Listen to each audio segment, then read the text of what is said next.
আসসালামু আলাইকুম সুপ্রিয় দর্শক, আপনাদের মাঝে আরো একটি ভিডিও নিয়ে আসলাম।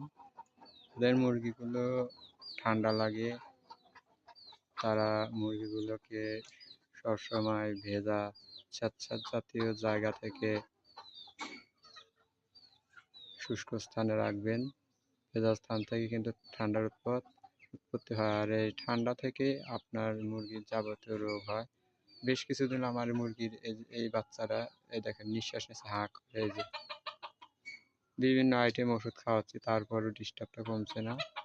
তারপরে আমি মাইক্রোনিডান বর্তমান খাওয়াচ্ছি।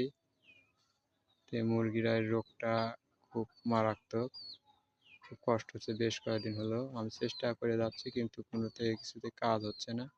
যদি অভিজ্ঞ কারো অভিজ্ঞতা থাকে তাহলে অবশ্যই আমার কমেন্টে জানাবেন, যাতে আপনাদের মাঝে আমি সেই ভিডিওটা বাস্তবতাপূর্ণ রূপ দিয়ে আপনাদের মাঝে আরও প্রতিবেদন তৈরি করতে পারি।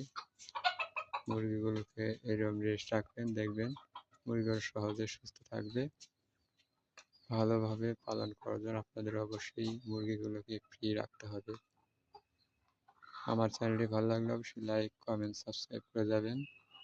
যারা সাবস্ক্রাইব করেছেন তাদেরকে অসংখ্য ধন্যবাদ, যারা করেননি তাদেরকে করার আমন্ত্রণ জানিয়ে ভিডিওটি এখানে শেষ করছি। ধন্যবাদ সবাইকে। আসসালামু আলাইকুম।